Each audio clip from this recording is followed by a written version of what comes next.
bom dia, querido irmão, querida irmã da Seara Espírita, e a você que busca aí entender ou dar os primeiros passos nessa doutrina maravilhosa que é o Espiritismo, buscando aí compreender alguns aspectos da ciência espírita, porque o Espiritismo ele é uma nova revelação do mundo natural.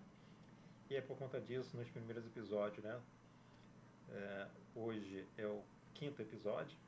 Nos primeiros episódios nós traçamos aí procuramos localizar quem era Allan Kardec, que foi Allan Kardec, como que ele organizou, né, o Espiritismo, como que ele sistematizou, qual foi o processo ou método que ele utilizou e, portanto, localizamos aí porque o Espiritismo é uma ciência. Falamos também sobre, né, o caráter da revelação espírita, em especial, era a real revelação do Espiritismo, em que nós, né, apresentamos aí, né, que o Espiritismo ele pertence à terceira, ele nasce na terceira onda das revelações humanas, né? Nós tivemos ondas de revelações, então o Espiritismo nasce da onda de revelação científica da humanidade, portanto ele também é uma ciência humana. Por quê? Porque Kardec utilizou um método. E hoje nós vamos ver, então, quais são os princípios e as leis do Espiritismo. E como a gente sempre faz inicialmente, a gente sempre lê aí uma lição de Emmanuel. E, assim, por coincidência espiritual, né, vamos dizer assim, a gente abriu na mesma página que a gente iniciou. E vocês vão ver que ela tem tudo a ver com o episódio de hoje. A lição é a 60 do livro, então, Caminho, Verdade e Vida, Prática do Bem. Porque assim é vontade de Deus, que fazendo o bem, tapeis a boca à ignorância dos homens loucos. Pedro, capítulo 2, versículo 15. Emmanuel fala: à medida que o espírito avulta em conhecimento, mais compreende o valor do tempo e das oportunidades que a vida maior lhe proporciona, reconhecendo, por fim, a imprudência de gastar recursos preciosos em discussões estéreis e caprichosas. Nossa, é uma maravilha, né? A gente finalizar um ciclo de estudos iniciais introdutórios sobre a ciência espírita da mesma forma que a gente começou, e que ela diz todo o princípio aí do Espiritismo, que é a prática do bem, né? Não existe salvação sem a prática do bem. Então, Senhor Jesus, estamos aqui presentes mais uma vez, iniciando o nosso processo de entendimento, para que nós fujamos das discussões estéreis e caprichosas, mas tenhamos a certeza e a convicção positiva de coração aberto e fraternal para conduzir aqueles que a nós se dirigem com um ensinamento mais preciso, doutrinário, do que é o Espiritismo. Por isso agradecemos mais uma vez o iniciar de mais um capítulo. Então, meus irmãos, vamos iniciar esse 5º episódio exatamente fechando aí essa visão introdutória do ABC da ciência espírita, com a seguinte proposição: quais os princípios e leis do Espiritismo? Primeiro a gente reafirma, né, que esse final, então, ele pertence ao capítulo 2, né? Então, o capítulo 1 a gente estudou exatamente, né, por que o Espiritismo é uma ciência, E no capítulo 2, a gente está fazendo uma revisitação, né, alguns conceitos básicos e gerais do Espiritismo. Portanto, nos foi dado a oportunidade de ter esse carinhoso título, que é Realfabetizando-se no Espiritismo. A gente viu, então, que a principal e a real revelação do Espiritismo é o quê? Foi uma nova concepção de mundo natural. Isso é essencial. Porque o Espiritismo trouxe um mundo que não existia para o mundo material, descortinou o quê? Que o mundo verdadeiro é o mundo espiritual. E com isso trouxe a relação de quê? Do espírito e matéria como a lei geral universal de todos os fenômenos psicofísicos existenciais humanos da natureza, encerrando aí toda a lógica e acepção científica do Espiritismo. Então, e localizando o Espiritismo então como uma ciência, a gente precisa entender esses princípios e leis do Espiritismo na sua própria acepção científica da doutrina.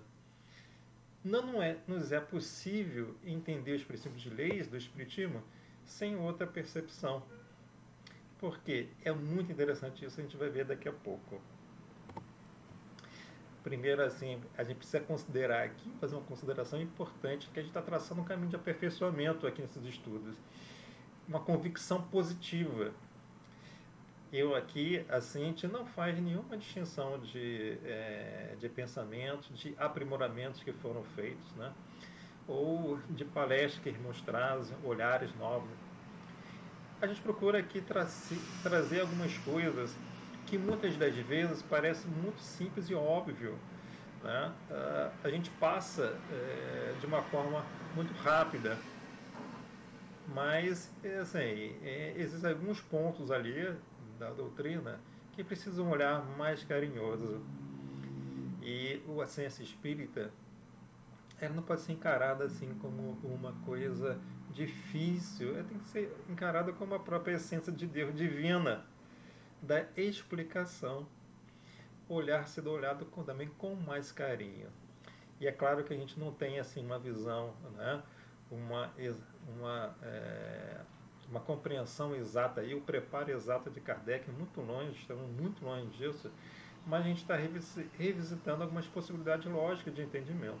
Esse que é o papel nosso aqui, né? E aí a gente vai encontrar assim, na literatura, assim, né, vastos títulos, né, ou vasto, digamos assim, material, aí, principalmente na internet, através de palestras, né, sobre os princípios do Espiritismo.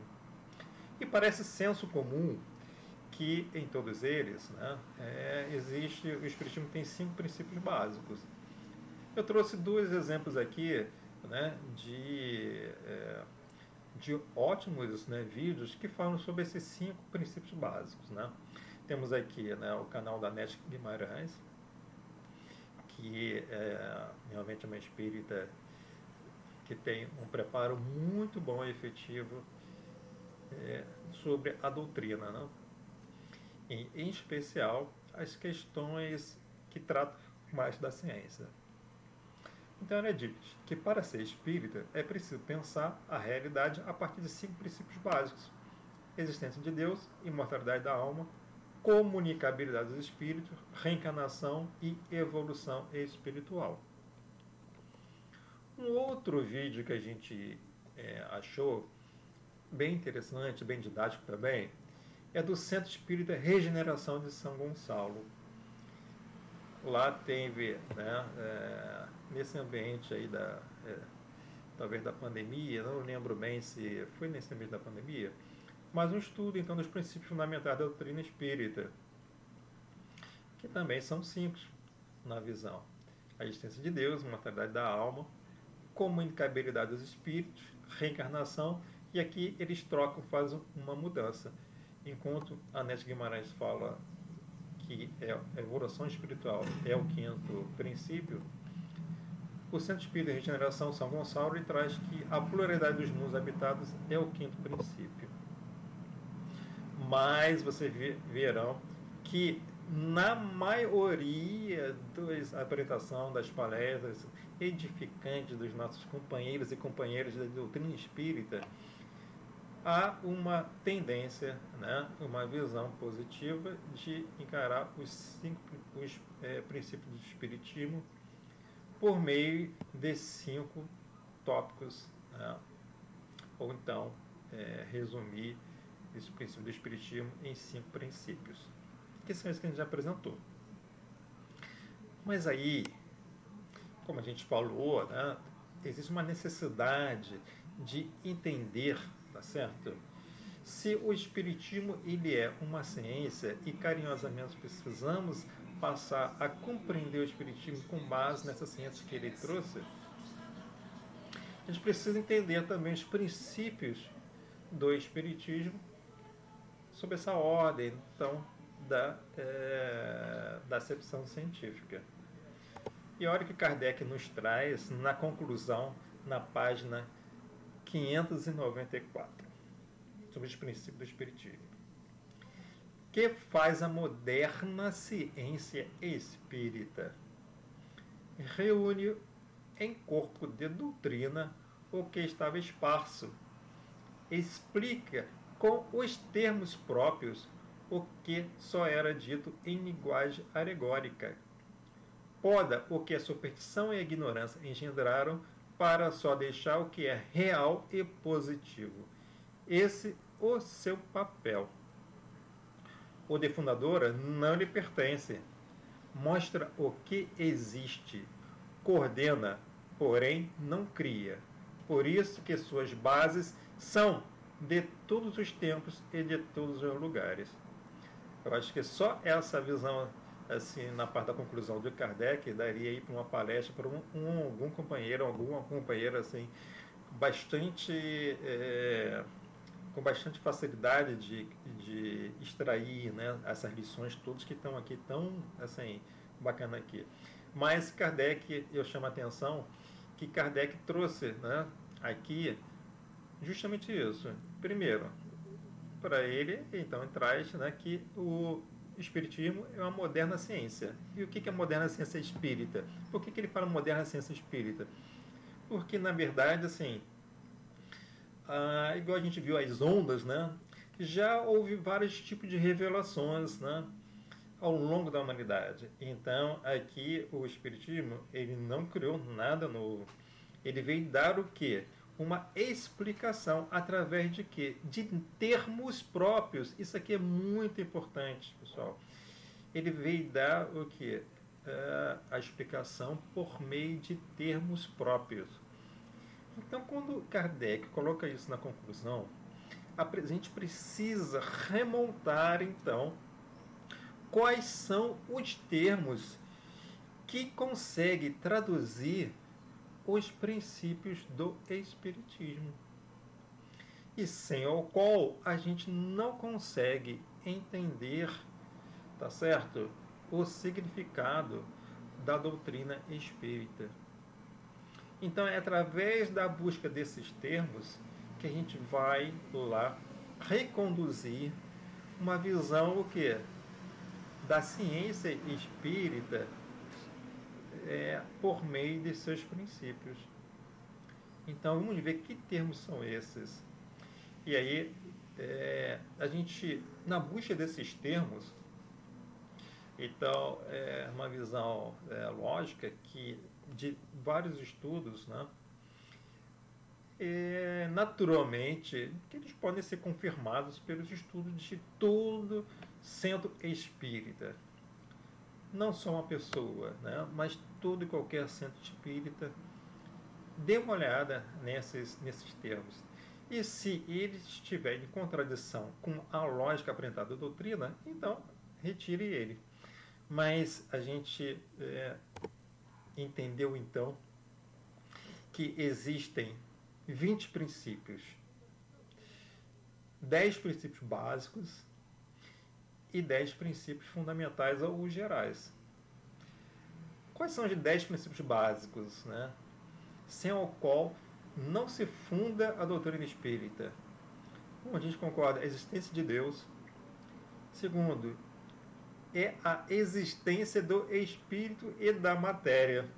Não existe espiritismo, não existe mundo natural espírita sem a convicção positiva de que existe o espírito e da matéria.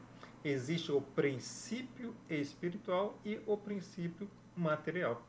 São os dois princípios básicos. Então, os três princípios básicos do universo: Deus, espírito e matéria. Então, essa é a unidade dos princípios do espiritismo. O terceiro princípio é o espírito com E maiúsculo, que se difere do espírito com E minúsculo. A gente vai ver um pouquinho disso mais à frente. Mas o espírito de E minúsculo, que Kardec faz questão de separar, ele é o quê? Ele é o princípio inteligente do universo, sem o qual a matéria estaria em perpétuo estado de quê? De divisão. Então, é o espírito E minúsculo, o princípio inteligente do universo, que atua sobre a matéria, promovendo os diversos fenômenos da natureza universais. E da onde é essa união, tá certo? Que vai sair o fluido universal, que a gente vai ver mais à frente. Que o fluido universal é um intermediário entre o espírito e a matéria. Então, a existência do espírito com E maiúsculo é o quê? Ele é a individualização do princípio inteligente. É a individualidade dos seres. É o espírito com E maiúsculo. Tá certo? O quarto princípio é a existência do perispírito. A gente vai ver aqui sobre ele, né, o que na questão 109 o Kardec fala. O perispírito, como se vê, é o princípio de todas as manifestações. O conhecimento dele foi a chave da explicação de uma imensidade de fenômenos e permitiu que a ciência espírita desse largo passo, fazendo-a enveredar por nova senda, tirando-lhe todo o cunho de maravilhosa. Então, sem ter, Kardec fala que sem ter o perispírito, não há como existir a ciência espírita. Então, Kardec fala aqui que ele é o princípio de todas as manifestações. Então, portanto, naquela listinha em que comumente muitos dos nossos irmãos, né, colocam como 5 princípios, a gente já vê aí que a gente acrescenta 2 já, que é o princípio espiritual e o princípio material, e esse que é o perispírito, que é o princípio-chave de todas as manifestações. O quinto princípio é a imortalidade da alma. A gente não precisa falar sobre isso. O sexto princípio é o médium. A gente troca aqui a comunicabilidade. A gente não entende que a comunicabilidade seja um princípio, né? A gente entende sim que o médium, sem o médium, o princípio básico, não há doutrina espírita. Sem esse princípio dessa aptidão do ser espírito aqui na Terra encarnado, não há simplesmente comunicabilidade. Então ele precisa de um princípio para que haja comunicabilidade, que é o quê? A existência de um médium. E na realidade, a gente entende aqui que o fenômeno, né, comunicabilidade, ele está dentro de um fenômeno maior chamado manifestações espíritas. Então, comunicabilidade não considero que seja um princípio, mas uma manifestação. Portanto, ele é um atributo, né, como uma possibilidade existente num fenômeno maior chamado manifestações espirituais. Vamos ver como aparece a questão do médium no Livro dos Espíritos e no Livro dos Médiuns.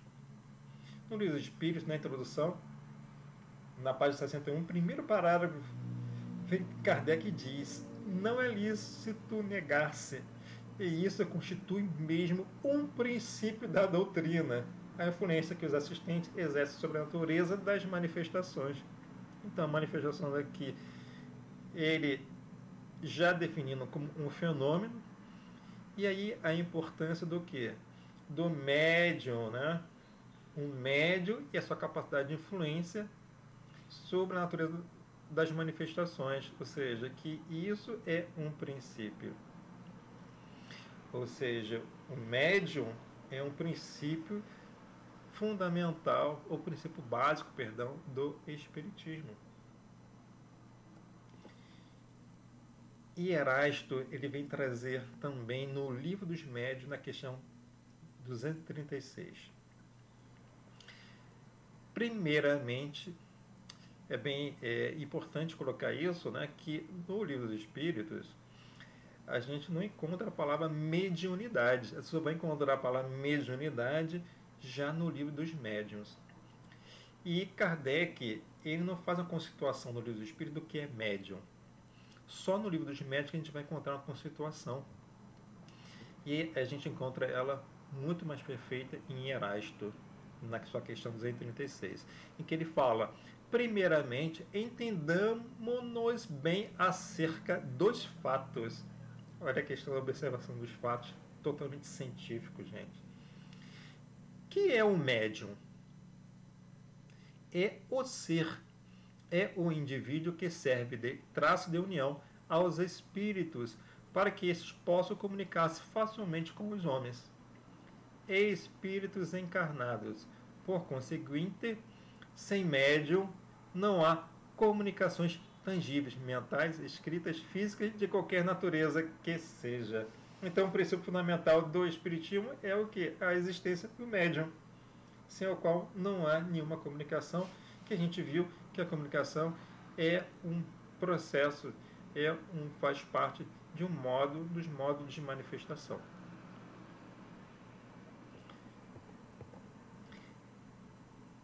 O sétimo princípio básico é a reencarnação. Está descrito lá na lista dos 5 princípios que todo mundo fala normalmente, né? Apresenta normalmente, e a gente não tem dúvida sobre isso. O 8º princípio a gente considera o estado espiritual. A gente vai ver na doutrina espírita, né, que a evolução, a gente não entendeu a evolução como um princípio. A evolução é uma lei, tal qual a lei de progresso. E a gente vai ver um pouco mais à frente sobre a lei da evolução. Mas o que é o estado espiritual? A gente vai ver, tem isso em várias passagens da doutrina espírita, mas é o que? É um princípio básico. Em que sentido? Todo e qualquer ser se apresenta com estado espiritual de acordo com o que? Com o seu adiantamento das suas conquistas ao longo do tempo. Então, esse é um princípio, ou seja, todo mundo apresenta uma conquista derivada do que? De um processo da reencarnação. Então, cada espírito, cada ser se encontra no estado espiritual ou no estágio espiritual. Esse é um princípio. E é fundamental, por quê? Porque vai explicar as diversas aptidões, vai explicar as diversas aptidões inatas de crianças, né? Ou convicções, né? Então é esse princípio, o estado espiritual. O 9º princípio é a pluralidade dos mundos habitados. A gente também não diverge sobre isso. Mas no 10º princípio a gente precisa trazer aqui uma questão muito fundamental na doutrina, que é a causa inteligente. Não há, assim, para a doutrina espírita, isso é um princípio básico, porque toda ela, o princípio do estudo do espiritismo foi o quê? Foi a busca de uma causa inteligente por trás dos fenômenos. Vamos ver como no Livro dos Médiuns se apresenta isso. Lá na questão 150, em que Kardec fala. Pode-se estabelecer como princípio que os efeitos notoriamente inteligentes são os únicos capazes de atestar a intervenção dos espíritos. Então, sem uma causa inteligente, não há o quê? Um efeito inteligente. Ou seja, toda e qualquer manifestação, isso aqui é muito importante, né? Porque a gente vai ver mais à frente, mas assim, toda e qualquer, né? Às vezes tem sentimentos da mãe, já falo um pouquinho mais à frente, meu filho está com ranger de dente, né? Será que é um espírito? Não, isso é uma causa inteligente? Não, não é. Então, tem que buscar ao médico para saber por que ele está com ranger de dente. Então, assim, isso é muito importante, né? Para que a gente entenda que quais manifestações elas são sabidamente ou notoriamente são causas, são efeitos inteligentes e, portanto, são causas, vêm de uma causa inteligente. Então, esses são os 10 princípios que a gente considera que sejam básicos, né? A existência de Deus, a existência do espírito e da matéria, o espírito com E maiúsculo, o espiritismo, o perispírito, perdão, a imortalidade da alma, o médium, a reencarnação, o estado do espírito, o estágio espiritual de cada um, a pluralidade dos mundos habitados e a causa inteligente por trás de todos os fenômenos, que atesta a existência dos espíritos. Esse é um princípio básico. Quais são os princípios fundamentais do espiritismo?